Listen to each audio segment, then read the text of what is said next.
It's not the big things. It's not the big actions, and it's not what you say. Fire, earth, wind, water. This is the Elemental Educator. And now your host, Tyler Comeau.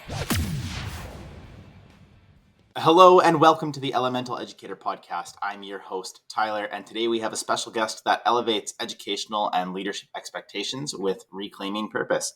Frederick Buskey helps assistant principals live and lead better.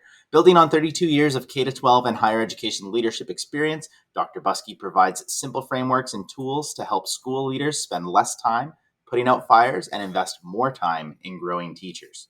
Dr. Buskey hosts the Assistant Principal Podcast, writes a daily leadership email, and hosts courses for leadership at his Strategic Leadership Academy. He has recently released his first book, A School's Leader's Guide to Reclaiming Purpose.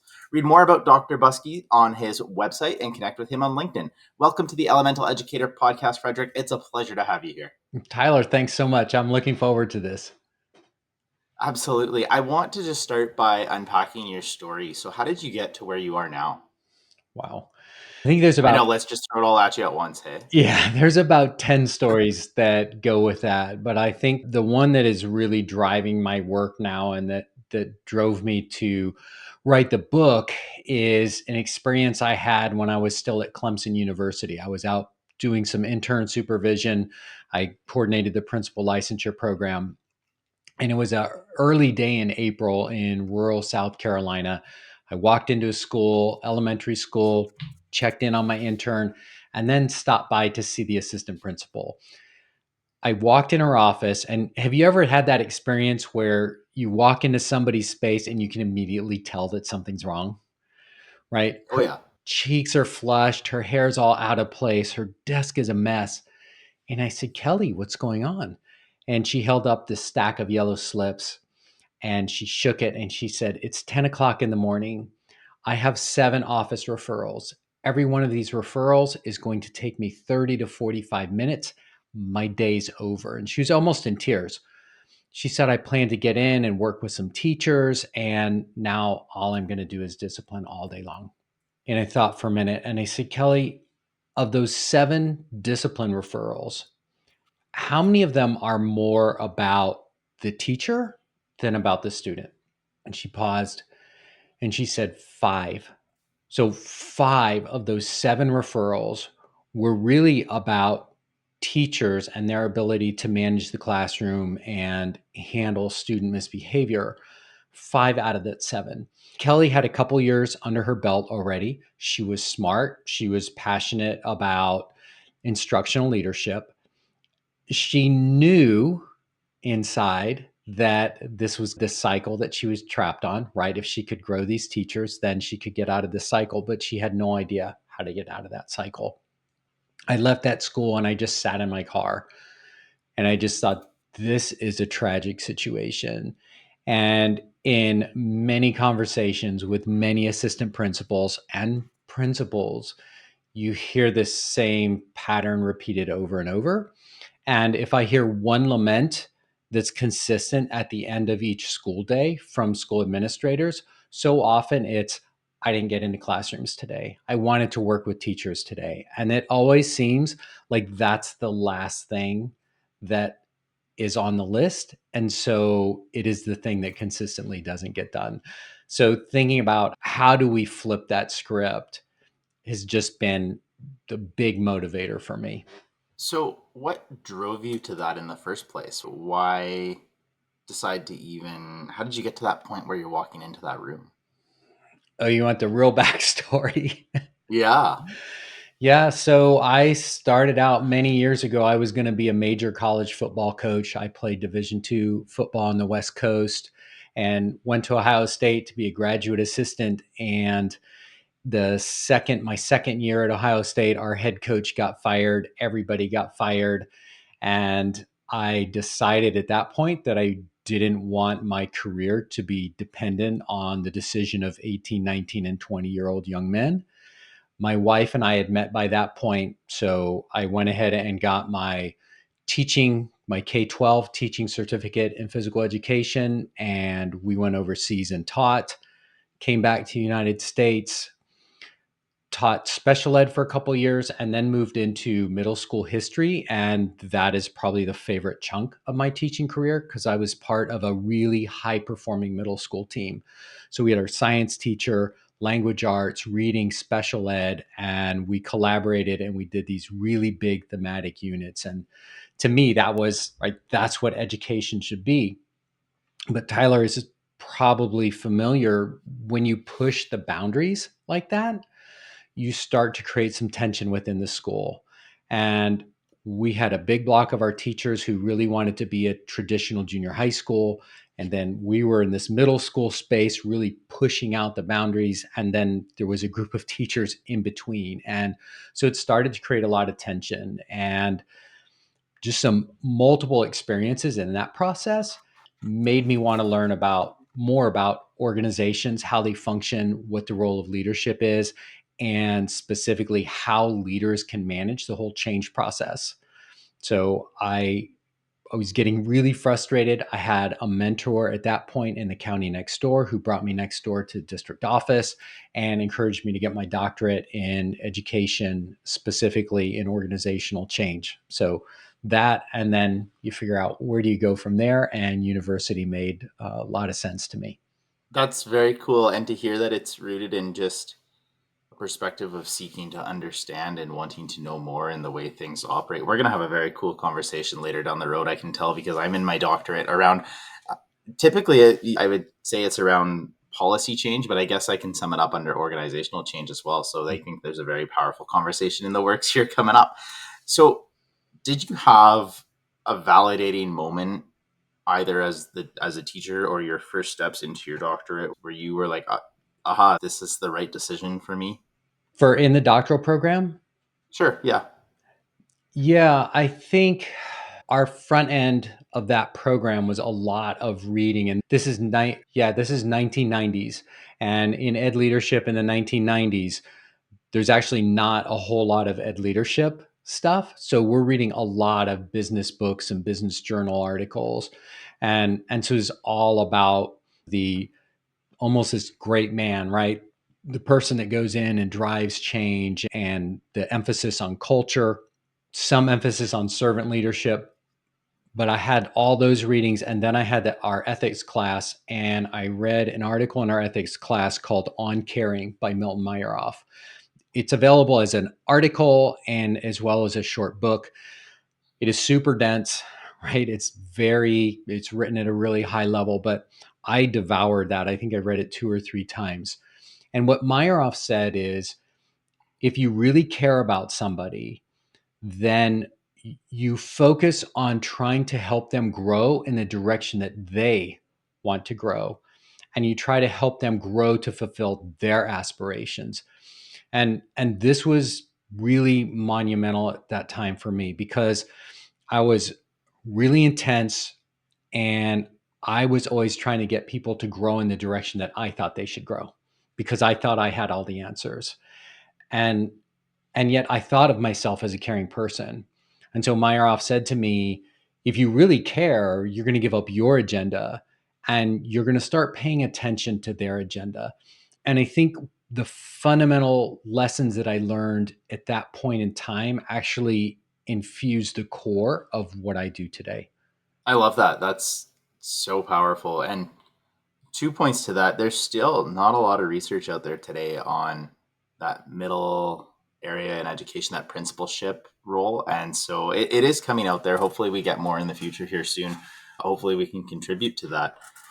But you're right, it is an understudied area, and a lot of people do have to turn to the business management side of things. But the second is, you are speaking so strongly towards the earth element and our core and our values and what drives us. Frederick, how do you ensure that the leaders you're working with stay grounded in their core values, especially when facing that challenge of educational leadership and making sure you're pushing their agenda? I think the fundamental answer to that is the premise of the book, which is we have to stop trying to manage time and we have to manage priorities.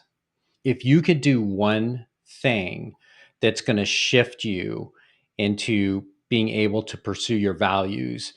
It is focusing and building your day around your priorities instead of building your day around the tasks. That's the key. And I call it urgent leadership versus strategic leadership, right? Urgent leaders focus on tasks, they focus on the symptoms in front of them.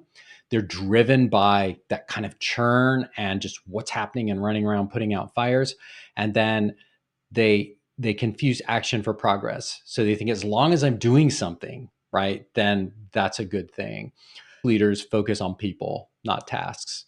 And they stay focused on doing purposeful work, not what's urgent. They pause when they're confronted by a problem and they look deeper and they figure out what's the problem here, not just the symptom.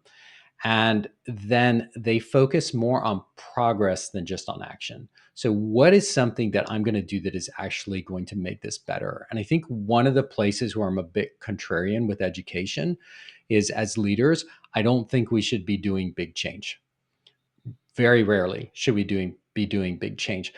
We need to focus on incremental change. If I want to change my school, if I want to dramatically improve my school, if I invest more time with teachers, I ask reflective questions and I just listen and I help them become more reflective practitioners. If I do that, my school's going to get better. And I can do that in tiny little conversations every day. Every time I pass a teacher in the hall, every time I drop in their room, I can ask a question that will help them reflect. And so I think it's those little things that really move us towards a better school. There are so many things that I just want to keep unpacking with that. We could talk about Earth and the idea of urgent and strategic leadership all day. You're very right on the sense that big change just shouldn't happen overnight. It will happen as times change, but incremental builds to it. And you wake up 2 years, 3 years down the road and you go, look at where we were and look at where we are. That's a big change. But it's not happening overnight, because that's where you're going to create a lot of discomfort. That's where you're going to face a lot of adversity. I love the concept of urgent leadership and strategic leadership. What advice would you give to somebody so that starting day one tomorrow, they can start actioning a strategic leadership mind over an urgent leadership mind? So my book is actually a roadmap for doing that, right? And I identify 5 stages of getting from urgent to strategic. And the first one is understanding what's happening to us when we're in urgent leadership, right? Why we're on that treadmill, why we feel like we're just putting out fires all day long. So that understanding is step 1. Step 2 is moving from trying to manage time to manage your priorities. And then I move through a couple other phases. One I call down is learning to let go of things that aren't essential. I do a lot around the Eisenhower matrix. And so this is a really simple tool for leaders, teacher leaders, and school leaders to think about their days and think about how they're spending or investing their time. And those are 2 different things. So the Eisenhower matrix has 4 quadrants. The top left quadrant is quadrant 1, and that's urgent and important, right? That's the stuff you have to do. Keeping everybody safe, meeting your legal obligations so your school's not shut down. That's all quadrant 1. Quadrant 2 is important, but not urgent. And to me, that's the place where we develop teachers. That's the place where we bring alignment to our systems so that our systems are making it easier for teachers to do the work that they need to do with kids. Quadrant 3 is the trap quadrant, and that's urgent, but not important. And what happens with school leaders is they're working hard in quadrant 1, and that in and of itself is a full-time job. And then there are all these urgent things that keep popping up. And we get into this kind of adrenaline junkie mode where every time we fix something, we get this shot of adrenaline. Hey, that was good. And so what we start doing is responding more to urgency than to importance. And so what happens is those quadrant 2 things of meeting with that first year teacher, stopping by somebody's room and having that 5-minute conversation, dropping in and doing a quick observation, those things get lost because instead of doing quadrant 2, we're working in quadrant 3. So for school leaders and again, and teachers to think about how they spend and invest the time in their day, and to make sure that every day there's some kind of a priority that's a quadrant 2 priority. I think that's a way to start making that shift. That's a very good and specific way to target it. And for those that haven't checked out Reclaiming Purpose, Frederick's book, we'll make sure it's linked in the description. Make sure you guys check it out. Make sure that you spend the time to invest in it. It's well worth the read. You talk a lot to what I typically talk about it as the salience of a stakeholder, with the legitimacy, the urgency, and the authority behind them.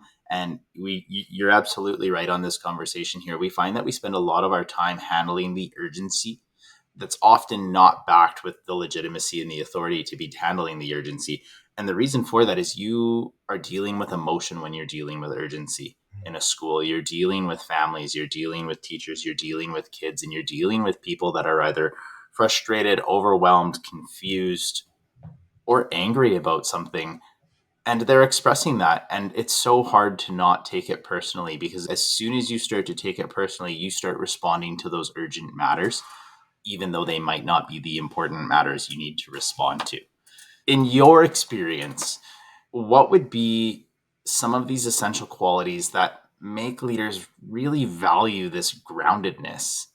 And how does that begin to influence their style? I think I'll take it back to what I said about Meyerhoff, right? If we really care about people, then we want to help them grow in the direction they need to grow. For me, it really begins with listening. And to listen, I need to be present.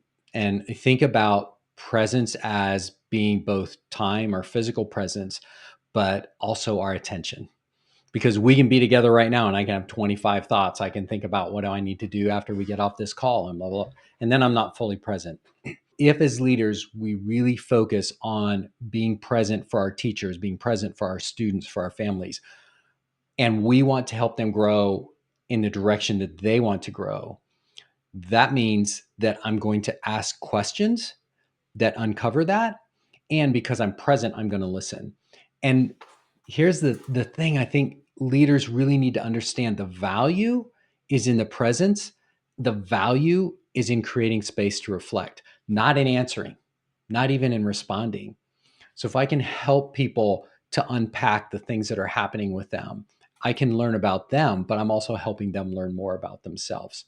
And you and I know, as busy as this world is, right, as so many distractions that there are, when we have this moment together and we're both dialed in and totally focused, and that's special. And when I bring that to my teachers, they know that's special. When I go back to this story I tell about my mother-in-law. When I used to walk into her house, every time I walked in, she would stop and she'd say, "Why, Frederick?" And she would just look at me, and I knew the world stopped. And in that moment, I was the most important person to her. And Tyler, I think we can do that in every interaction. If we're intentional and we recognize, I want to help people grow and I want to help them grow in the direction they want to grow. So I need to take this moment, this opportunity, and be fully present. And even if I just ask you one question, I just need to listen. And over time, I start to learn not only how you want to grow, but I also start to learn what the barriers are for your growth. And I start to recognize what the facilitators are. So not only do I know where you want to go, but now I start to get the tools and the ideas where I can do a better job helping you get there. Thank you. And one of the hardest parts about this is when a leader starts this process, there are going to be times where they have to reflect and realize that they're still pushing their own agenda. They're just doing it in a different way. And they have to find that way to make sure they're finding the agenda of those around them. But sometimes they also have to recognize that agenda is imposed on them and they have to push it no matter what. And then we start to get into the air element, which is dealing with adversity and the adaptability and our flexibility. This is crucial in leadership. So how do you coach leaders to navigate and embrace change gracefully within their organizations when they're pushing agendas they might not agree with? Well, that's such a great questions. And I think this is happening way too often, right? And this is one of the things that makes school so challenging. We have a lot of external mandates and things being pushed on us. A couple things. One is to understand that just because something's a mandate doesn't mean that 100% compliance is expected right away. Right. So if we're supposed to implement MTSS, multi-tiered system of supports, that then the district says you need to do MTSS because the state's saying that. That doesn't mean in 1 year you need to snap your fingers and we have to jump all in on MTSS. What we can do is we can look at what MTS is and look at the elements of MTSS that actually are consistent with the things that we're already emphasizing in our school. And we can say, we're going to focus on this piece, right? So the bottom tier of MTSS is what's happening in classroom practice. So maybe we've already set up to do professional development and to be emphasizing certain practices in our classrooms with helping our teachers grow in a certain way. How does that count as MTSS? So now I can look at what I'm already doing. I can look at the mandate, find the overlap, and then focus on that piece and say, yes, are we implementing MTSS? Yes. We're looking at this element and we're bringing that into our classroom. So I call that leveraging the mandate. There are a couple other ways to deal with mandates too. One of them is just to slow play. We call it tacking, right? It's like a boat. Instead of trying to sail into the wind, you don't want to get pushed backwards. So you just go sideways. Because the truth is, a lot of the mandates that we face are going to be gone tomorrow. Now, certainly if it's super high stakes, then you need to move forward. But there's a lot of stuff that if you just along the edge and don't get too worked up about it and just slow play it, it may go away before you're actually forced to make really big changes in your school. And then I think the third thing we can do is lay out the elements to our teachers and say, all right, y'all, we got to do this, but what part of this makes the most sense to you? What's the part of this that you can embrace? They're the ones that are going to have to be implementing. They're the ones that are going to have to be accommodating and making changes. So instead of me deciding what's best, I think I should be going to my teachers and saying, let's talk about where we can start. And the transparency that you create in that moment is very powerful and empowering to those teachers, empowering to your organization. And when you have to make the change, it makes it a little bit easier because you start to get people that understand why the change is happening. Yeah. But also a very powerful point that you shared before that, having things rooted in your earth and your core values and knowing why you're doing things helps create that alignment. And if something is not aligning, it's okay to do the things that align and then question the things that aren't. It is okay to question it and seek those answers. And maybe you find out that they are aligned, or maybe you find out they're completely not aligned. And now you have to have a much deeper conversation around how is this going to look? Because I'm not comfortable doing it right now. It doesn't align with what we're trying to do. That's a very hard conversation for a leader to have. How does a leader overcome that fear of that conversation? I think that's really being in tune with what your values are. And we live in a really difficult time in schools because there are a lot of people on the outside trying to tell us how to do our jobs. And at the same time, there are a lot of needs, really high needs from students and from families on the inside. So our teachers and our leaders are really getting pressed on both sides. So just acknowledge that up front. If you're spending so much of your time as a leader doing things that you don't really believe in, like that's a pretty big sign. And a friend of mine, Mary Hemphill, said, if you put a good person in a bad system, the system will win. And I think the blunt answer is there are some bad systems, and there are some systems that are really top down driving whatever the thing is, regardless of whether or not it's consistent with our values of serving kids. And in that situation, as a leader, you have a couple different decisions, right? You can go seek employment somewhere else.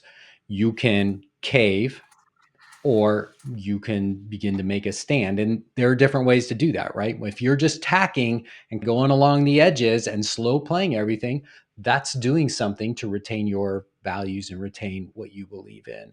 So there are those kinds of different ways to deal with that, and everybody's in a different situation. It's easy for me to say you need to put the stake in the ground and live and die on your values, but that becomes a lot harder when you're trying to raise 4 kids and work in a rural environment and your family's there. And so I feel like that's not a clean answer, but it's not a clean. No, but you're right. You do need to root everything back to that value. You need to root it back to your earth. You need to know why you're doing what you do, because you're not going to buy in yourself if it's not rooted in something that you believe in and want to push forward with. Yeah.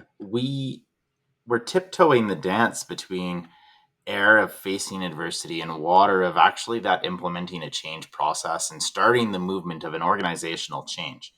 So when we are implementing that change, we've talked about this. It's often turbulent. There is adversity along the way of a change, and if it's a change that's very sudden, there's more turbulence. There's more adversity that we face. How do you help leaders maintain that fluidity and creativity when they have to introduce or when they want to introduce new initiatives? I interviewed Josh Stamper on my podcast about a year or two ago, and he told this just magnificent story of he's an assistant principal in Texas. He's not happy with the way that he's handling discipline, right? Just kids are coming in and he's applying the rules and sending them out and not really seeing growth. So for himself, he began to change. And I think that's one of the keys, right? Change starts with me. So he began to look at other ways that he could do discipline. And he started reading about restorative practices, and that started to make sense to him. So he started to implement in an incremental way restorative practices for himself. He didn't mandate anything to teachers. He started doing it with himself. But he did identify a couple teachers who he thought might be good partners. And he went to them and he said, "Hey, look at this. Tell me what you think." And they started having conversations. They became interested. So they said, "Yes, we want to try this out." So now there are about 4 or 5 people in this school trying this stuff out and figuring out, is this going to work for us or not? It did. And so those 4 teachers go in and recruit a couple other teachers. So they began in the fall. In the spring, they doubled their size. Now they got 8 teachers in on this. That was successful. So now when they come back in the fall, now they have 20 teachers that are interested in this, that want to do this. And now the teachers are driving it, Tyler. So Josh didn't drive it. Change began with him. He began making increment that didn't impact other people in a significant way, but he's also started having conversations. And that's one of the big forms of power that we have that we sometimes overlook. We have the power to package and provide information, right? So I can take, if I think those restorative practices have a lot of potential for our school, I can pull a 2-page article and put that in a couple teachers' boxes. I can provide that information and I can start to set the stage for having a conversation. Now, here's the other side of that. If we start piloting that and it's a disaster and it doesn't work for our kids and it doesn't work for our families, then you know what? We need to stop. But what harm have we done? We've had 4 people try it out and they volunteered. So we haven't burned any bridges. Like, contrast that with saying we're doing restorative practices and pounding the table and it doesn't work. Now you've lost all credibility. You've ticked people off. You've burned a lot of time and energy and wasted resources. I think working with stakeholders at every step of the process, make sure that you're running pilots and just make incremental changes, bite off things one small piece at a time. I have Josh coming up in a future episode, and I'll have to let him know he needs a new story for me. No, but Great it's story.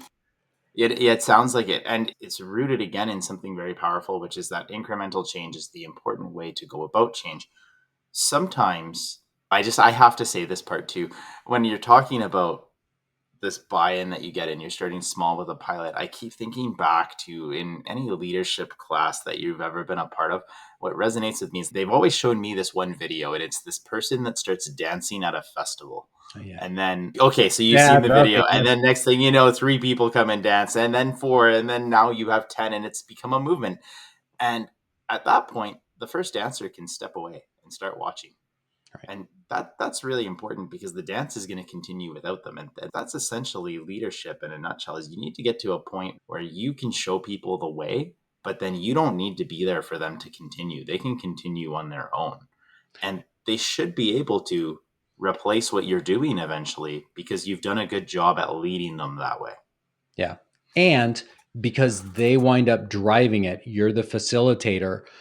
When you leave, and we know principals and assistant principals are staying in places 2 years now, 3, 5 is a long time. When you leave, because the teachers did it, that practice doesn't go away. And I think that's Absolutely. really important. Absolutely. When you have to implement a change with all teachers, you don't have the ability to just seek out the volunteers. What's the steps we can be taking to still make that incremental? So I think that's being transparent with teachers and sitting down and saying, here's a mandate. This is going to have to get done. Back up one step is you getting clarification as a building level leader, getting clarification from your higher ups on what the actual expectation is. Where am I supposed to be by the end of this year?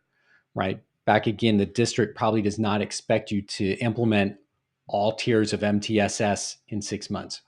Hopefully not. If they do, then let's be real, we're just checking boxes. So then we just put it down on, and this is really cynical, but if they're asking us to do something that's impossible, then we just put it down on paper and we check our boxes and figure out one or two things that we can say, and then we just turn it in. But in that case, if the system's asking me to do something unrealistic, then to a certain extent, the system doesn't care either, right? The system itself is just checking boxes. And at that point, it's a system problem. Yeah, Yeah. yeah. Back to something where we know the district is embracing something and we know we need to go do this, then I think it's getting clear from the district what the expectation is. What's the minimum thing I have to have done? Because I've been in conversations where the building level leader is saying, oh, we got to do this. And they're rolling up their sleeves and they're trying to roll all this stuff out. And then I'm having a conversation with the district level leader and they're saying, yeah, we think this will be about a 5-year thing. And really what we want this year is just for people to begin having the discussions.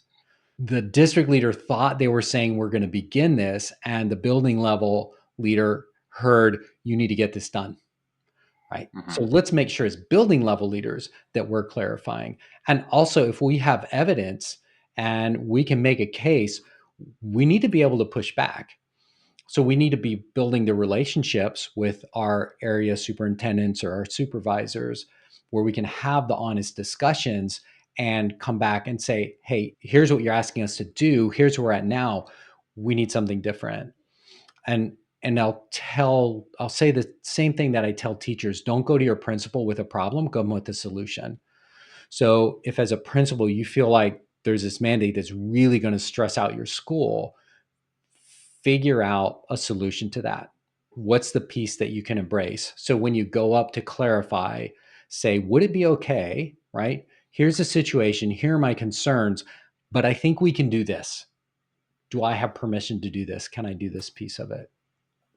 And then, We're going to clip out that, yeah. by the way, because that is a super important statement about coming to people with a solution instead of a problem. Okay. Sorry, I just had to step in. That is a very powerful statement to say, is if we really want to be an effective leader and create optimal environments, you need to train people to solve problems, not be the problem solver. Absolutely. 100%. And that takes us to the next step, right? Because then you can lay out for your teachers, this is what we're tasked to do. This is the mandate. This is, as another one of my mentors, Jackie Jacobs, used to say, the train has left the station. Okay. We're not going to argue about whether it's a good train or not. The train's left the station. There's no decision to be made. The decision is, what part of this train are we going to work with? And what can we do that is hopefully going to have some kind of benefit for us? And if we see absolutely zero benefit, where can we do the least harm? Again, I think that has to be the team, because if you make the decision, you own the results. If we as a faculty, as a staff, if we make the decision, now we collectively own the results. And that's really critical.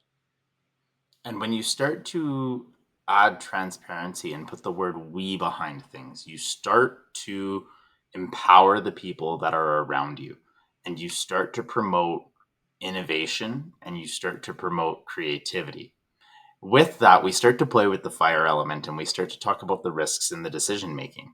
How are we inspiring leaders to take that bold step to then inspire their teachers or people they oversee that might not be in education to pursue their passions within their roles? I think that's a really difficult question. If I could redesign how we do leadership in schools, there would be some really fundamental flips. Number one is moving from that idea that I solve problems, I take action, I do things, to I help people figure out what they need and then either help and then help them get what they need, whether that's professional development, the area that they want to get better in, or something around our systems. I want to empower people to take the lead. Another thing very related to that is the way that we do observation, the way that we do teacher growth. This idea that I'm supposed to be the expert.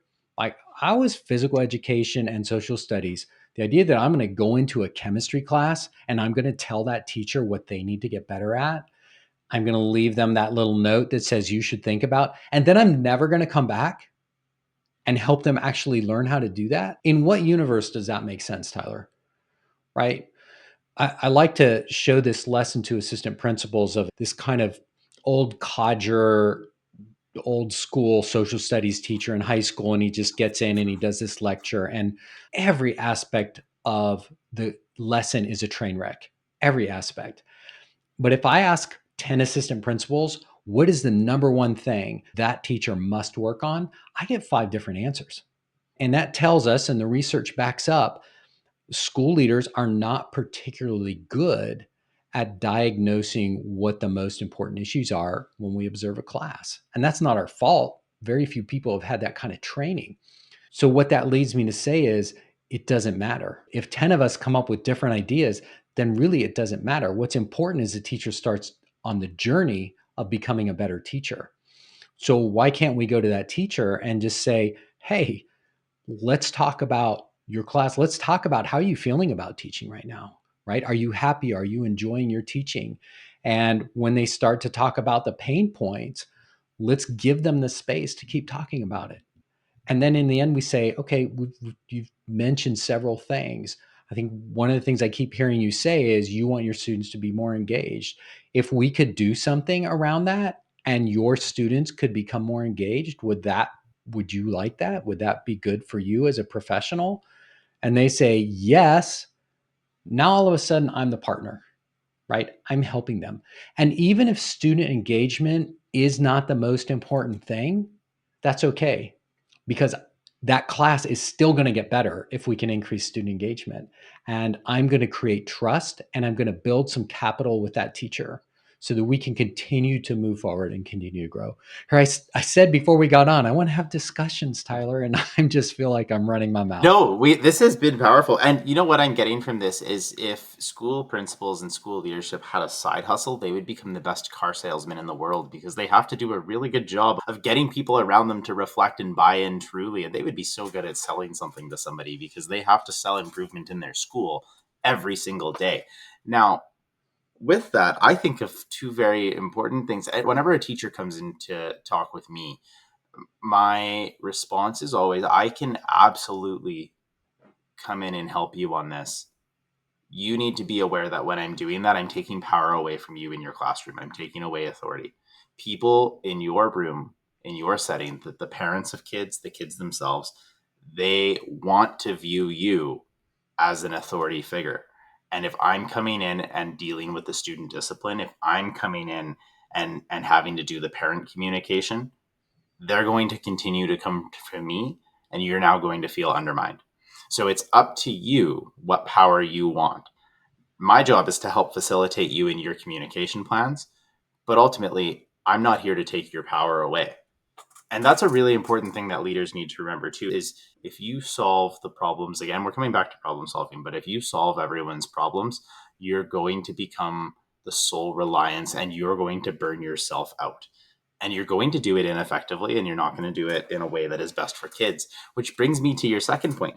On that observation piece, again, you're very true. You have to, the correct response to finding 5 to 10 things that teacher needs to fix, the only correct response is what is the thing that is going to be best for kids that teacher is willing to change?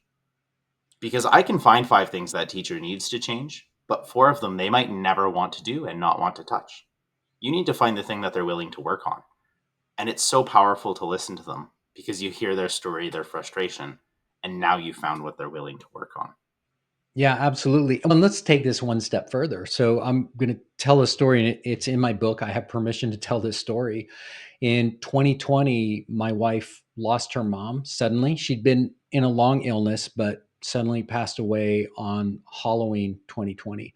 6 weeks later, her older brother finished his battle with ALS and he passed away. The whole 2 years leading up to that had been traumatic and difficult for the family.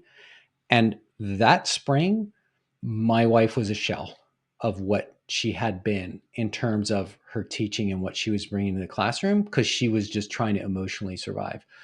So imagine me being an assistant principal going into her classroom and leaving a sticky note that says, you need to have more passion and enthusiasm in your teaching. That would be disastrous.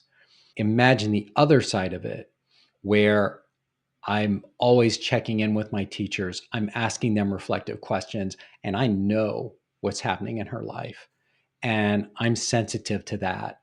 And so I make sure I go out of my way to check in from time to time. I make sure if I see something good, if I hear something good, I make sure I bring that to her attention because I know the point right now is not to help grow her into some great teacher, it's to help her recover. And maybe in that process, there will be some growth. Maybe there won't, but I need to help her recover. I only know that if I'm having those conversations. And I only take that if I put other people's growth as the priority, right? And let them take charge of that. And Absolutely. yeah, go ahead. No, just still in that moment, she's trying to still do what's best for kids, trying to do her best job, and needing to recognize as a leader, you still need to be there and support that in any way, shape, or capacity that you can. So we dropped a podcast this morning at 6, and I'd had big plans for it was going to be this really big thing on presence. I was going to string all these big ideas together, and I recorded the front half of it and then ran out of time. And then last week I caught COVID and I was just a mess, and I'm recovering, but I kept putting off the recording, and I went to record it last night. I just couldn't muster the emotional energy that I like to bring to my podcasts. And so in the end, I repurposed another piece of content, a piece of content where I was a better version of me, and sandwiched that in and dropped that as a podcast. Was that my best podcast? No. But did I do my best to bring something that was interesting and will be beneficial for people? Absolutely. BB King said, every day I go out and do what I'm best at. Every day I give my best. Some days my best is not as good as others. Right. And I think that's something we can embrace as leaders, both for ourselves and for other people. I love that. That's a very powerful. That's a very powerful quote. Thank you for sharing. Yeah. Frederick, what advice would you give to leaders that are hesitant to ignite these ambitions? Because a lot of what we want to do, it's all rooted in good things, but there is so much fear of failure in the education world, and there is so much fear of doing something different and being shamed for it. How do you help overcome this barrier? It's not the big things. It's not the big actions, and it's not what you say. It's every day, the little things. Going back to the front end of this conversation, if the only thing you do is stop when you see somebody and you look at them and you ask them how they are and you really mean it, and you ask the second question, oh, really, how are you? And you create that space for people. If at the end of the day you pass a teacher in the hall and you stop and you turn and you look at them and you say, tell me what went well today, and you just listen. If that is the only thing that you do, you will have a positive impact on your school and you will feel better as a leader. So we need to stop looking at what we can't do, stop looking at what we can't change, and focus on what we change. what we can control. I decide how I show up for you. I had the option to decide. I could have said, I don't feel well. I'm just going to get through this interview and be done. Right. I had a choice, or I could show up. That's my choice. And we face that choice in every interaction. And a lot of times we'll miss it, right? Because we'll be distracted. We won't feel well and we won't be fully present. But we always have the choice. If I miss out on this one, I have the chance tomorrow to be fully present for someone. Just be present. Just ask questions that invite people to reflect and then just listen. You don't have to say anything. If you do that, you'll be helping people grow. You'll be communicating to people that you are valued here.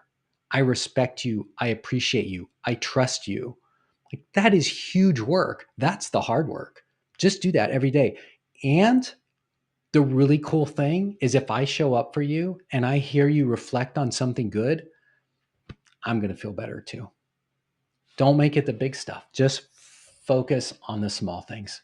Thank you for showing up, by the way, because if you didn't, this would be the longest and probably worst monologue episode I would have had to do. No, I'm thankful for that. That's very good advice. Now, I'm going to word it one more time because it's such a powerful message. I want it to be bold and for the listeners here. So, Alchemist, this is very important. Frederick, what are you hoping people action in their lives tomorrow from your message? Be present. Be present. Just choose to show up. Be present with your body. Be present with your mind. Tune the rest of the stuff out. Ask a good question and listen. If that is all you do, then you've helped make somebody's day better and you're going to feel better. I love that. Frederick, what does your future look like? I don't know, because if you had asked me 10 years ago, it wouldn't be the future that I would be able to describe today. You gave me this question ahead of time, and I'm still stumped. I think about ways of growing my business. So there's that side of it. But also, I'm 61 and I invest a lot more time thinking about what I want the next couple decades to be like. I went and saw The Who about 2 years ago, and Pete Townsend is one of my heroes. And he's old and he can't play like he used to, but he was up on stage doing his very best. You could see that he really cared about the performance that he was doing. And I left that show thinking, when I'm in my late 70s, what how do I be the person that is still passionate? How do I be the person that wants to do, not only wants to do the work, but wants to do it as good as I can? How do I hang on to that? And so I think in the future, I don't know what that exactly is going to look like, but I hope and I think I will be that person that's still working hard, that's still trying to bring it every day, thinking, what can I give to somebody today that's going to help them become better?